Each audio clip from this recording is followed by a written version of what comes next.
15 अप्रैल 1912 रात का अंधेरा, समुद्र बिल्कुल शांत, और उस शांत समुद्र में चल रहा था दुनिया का सबसे महंगा और सबसे शक्तिशाली जहाज आरएमएस टाइटैनिक।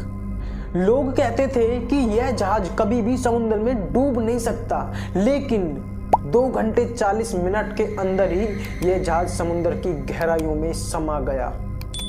आज भी लोगों को एक सवाल बहुत परेशान करता है, क्या टाइटैनिक का डूबना उसकी किस्मत थी या फिर उसे बचाया जा सकता था। टाइटैनिक का डूबना एक हादसा नहीं, गलतियों की एक लंबी कहानी थी। टाइटैनिक को बनाया गया था लग्जरी और पावर के सिंबल के रूप में। इसमें सब कुछ था, bedroom, swimming pool, music hall और दुनिया की सबसे एडवांस टेक्नोलॉजी। लोगों को कहा गया कि टाइटैनिक अनसिंकेबल है। इस बात पर इतना भरोसा था कि लाइफ बोट्स भी पूरी नहीं रखी गई। यहीं से शुरू हुई एक पहली गलती। टाइटैनिक के रेडियो रूम में एक के बाद एक मैसेज आ रहा था, आइसबर्ग वार्निंग, फिर एक वार्निंग, फिर तीसरी वार्निंग, ऐसी कुल मिलाकर के 6 वार्निंग आई थी। लेकिन क्या किया गया? ना स्पीड कम हुई, ना रूट बदला गया।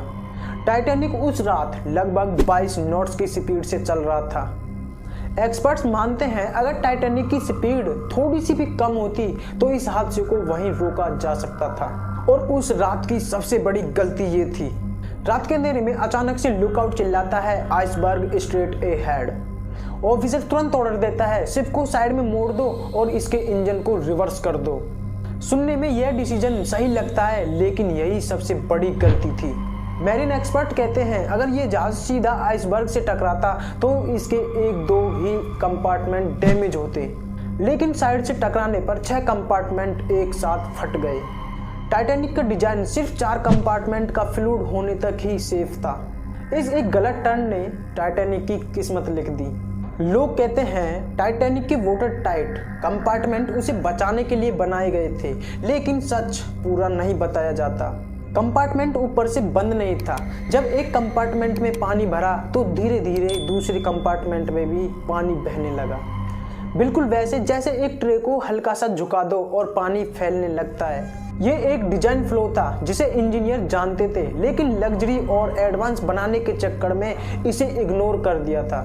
टाइटैनिक पर टोटल 3500 लोग थे, लेकिन लाइफ बोट्स थी केवल 2200 लोगों की, और जो लाइफ बोट्स थी भी उनमें से कई तो खाली भी चली गई थी। क्यों?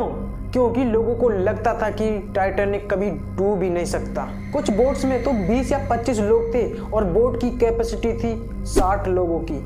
यहीं पर सबसे ज्यादा जिंदगियां चली गईं। टाइटैनिक से कुछ ही दूरी पर एक और शिप थी, एसएस कैलिफोर्निया, डिस्टेंस सिर्फ 10 से 15 किलोमीटर, लेकिन उस शिप का रेडियो बंद था।